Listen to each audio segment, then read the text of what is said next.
we're going to be sorting and organising this little pile of stamps I have here. I recently purchased about 10,000 stamps, and the previous owner had kind of started sorting them, so I'm just going to go through them slowly and complete that process. Now, they are all the same set, I believe, but they are just different denominations. So this one, for example, is a half. This one here is the brownie one is a 2. There's a blue one for a 1 and a green one for a 1.5 as well. So let's get started. Let's pick out all of the blue stamps first. But what I'm going to do is I'm just going to scan one of them with an app you can get on your phone called Stamp Identifier. And I use this. It's a free app. And you just scan it with your camera and it tells you what the stamp is. So we're just going to do that now.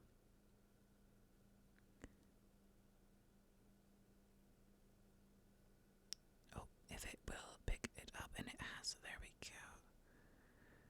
So it's searching and it's found it. So if I just show you on the screen, it is a Queen Elizabeth II pre-decimal Wilding stamp, and it was issued on 1954. And the picture is there, the green one, as you can see, and it tells you all of the information. It's a 1.5 British penny old stamp. Yep, it just shows you all the different stuff, and that's how you identify it. So I know this is a Queen Elizabeth II pre-decimal Wilding stamp. So when I go to categorise in my own collection, I can look it up and sort it that way. And I also sell any extras I have on eBay to fund buying more. So let's make a little pile over here of the blue ones. They are very sweet.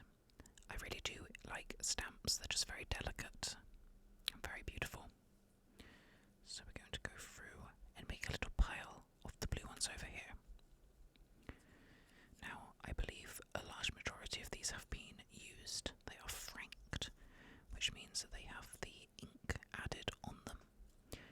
However, some are unused, and they are worth just a little bit more. Get some green ones here. And we'll start a little pile of the browny reddish ones there.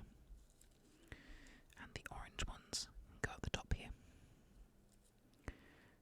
So I'm just slowly going to be processing all of these stamps and categorising them.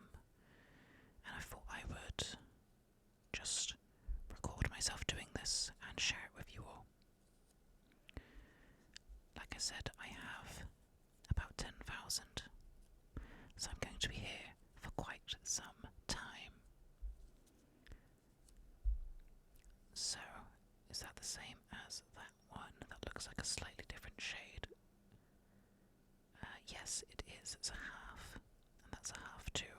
Sometimes the shading of the colour of the stamp can fade over time. Some more there. Some are more franked than others.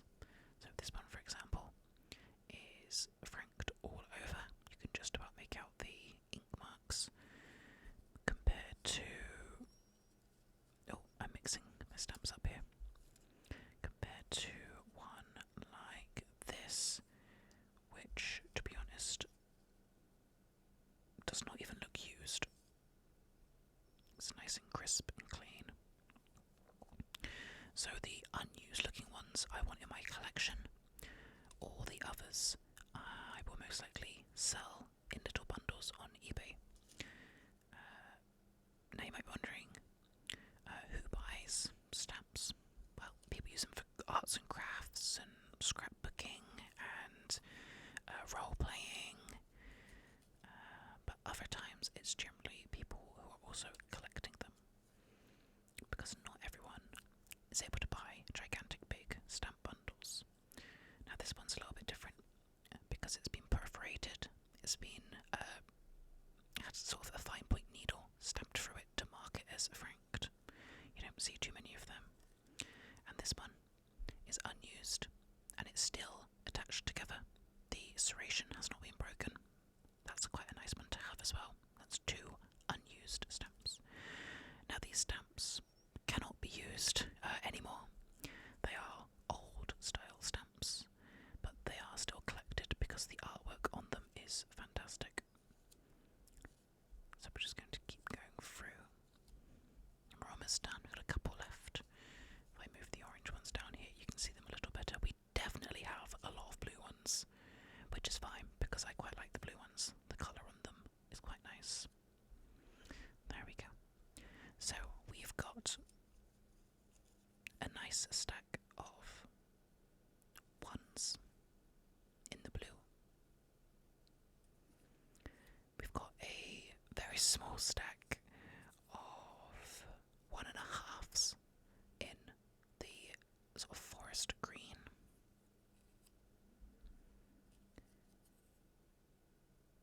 We've then got a half in the burnt orange.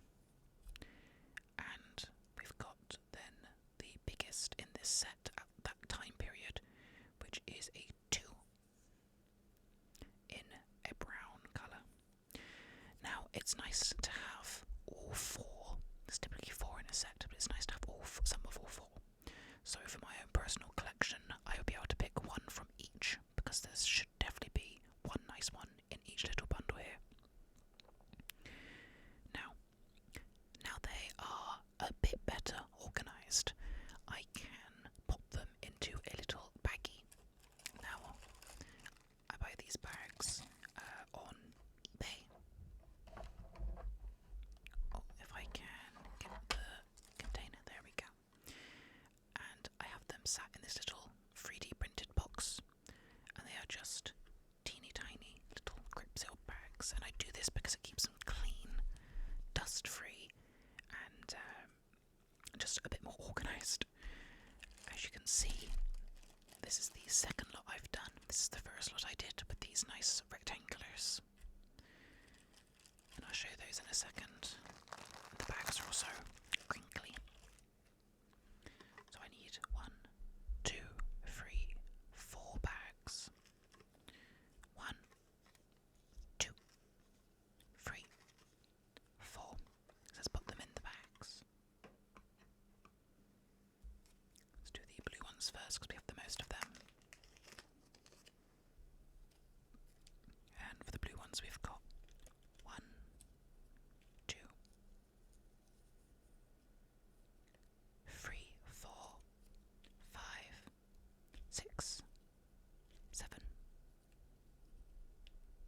8, 9, 10,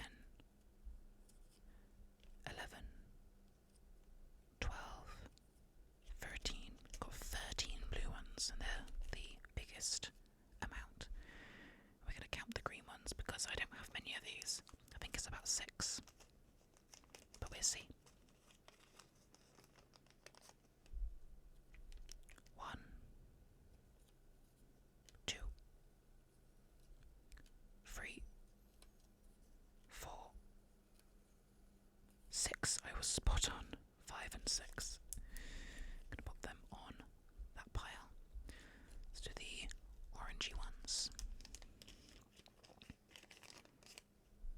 We've got 2, 3, 4, 5,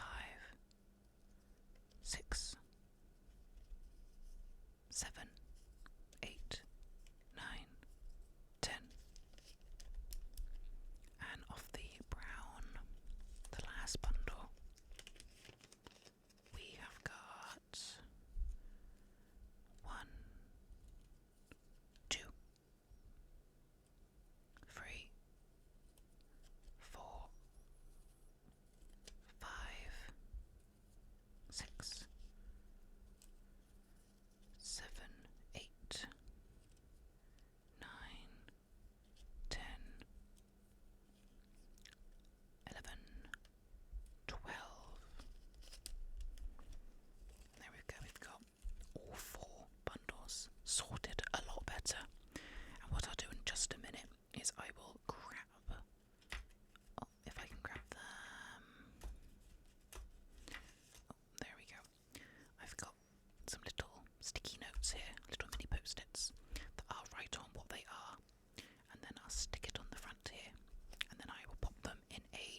7, 8, I had a couple of that one. 9, 10. These are slightly older. Notice different king or different monarch, I should say.